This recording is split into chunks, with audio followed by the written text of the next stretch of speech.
My name is Kobie Boykins, and I'm a principal engineer at NASA's Jet Propulsion Laboratory. I'm a chief engineer within the lab. My earliest memory of wanting to be an engineer probably goes back to fifth grade.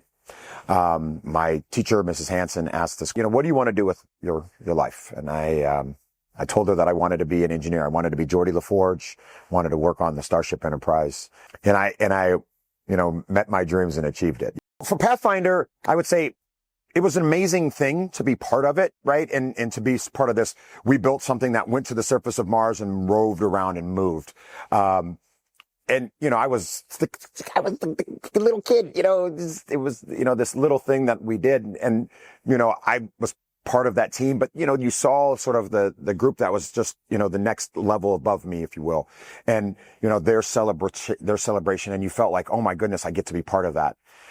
And, that was Pathfinder. Then we got to do the Mars Exploration Rover Spirit and Opportunity. And then I was more of one of that group, the prime, and that group that did Pathfinder was more or less our leads. Building the solar array was awesome, and working with Steve Squires as the principal investigation, awesome. Working with the team that got to build that vehicle. It was just an amazing period of time in my life. And then, we did the next rover. And one of the things that I sort of have always been, probably part of my being is that I was looking for something different, right? Something new. And we had done a couple rovers, and I went into management. And so I was managing a team that was building the next rover, and there were some problems. I had to go out and work on those.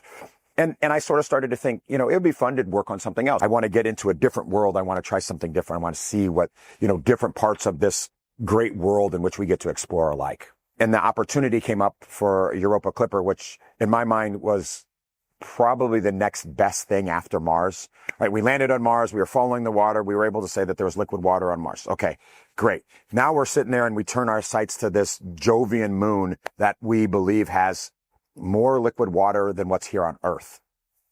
And I thought, oh, that would be so cool. What an amazing challenge. So I was like, okay, I'm in. I'm all in. You start to forget how cool and how amazing and how wonderful and how mind-blowing for some people the job that we get to do every day is.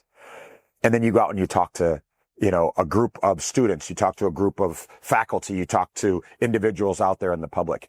And they're like, this is the most amazing thing. And how did you come up with that? And you get reinvigorated, right? It's almost like this shot of adrenaline that comes back through you. And the first time I went out and talked to the community, I thought, oh, I have to do this. This is just so much fun. And, getting to be part of National Geographic and being an explorer and now working with Changemaker, it's an amazing opportunity for me to sort of share a story, tell people stuff, but I get a lot out of it too. Like, it fills my cup by talking to people and hearing their questions and seeing where their minds are going. And sometimes I get inspired by the question that they've asked, like, hey, why haven't you done this? And I'm like, it's a really good question. Why haven't we done that? We should talk about that. We should look into that. And then I go back and I might talk to some of the scientists and be like, hey, I heard this unbelievable question from a student that was in, Pomfret. And they asked this question. Why haven't we done that? And then they might get a dissertation about why we haven't done that. And sometimes it's a really good idea. We should write that proposal, And so you never know how that's going to happen. But inspiration is everywhere, and you just somehow have to look for it.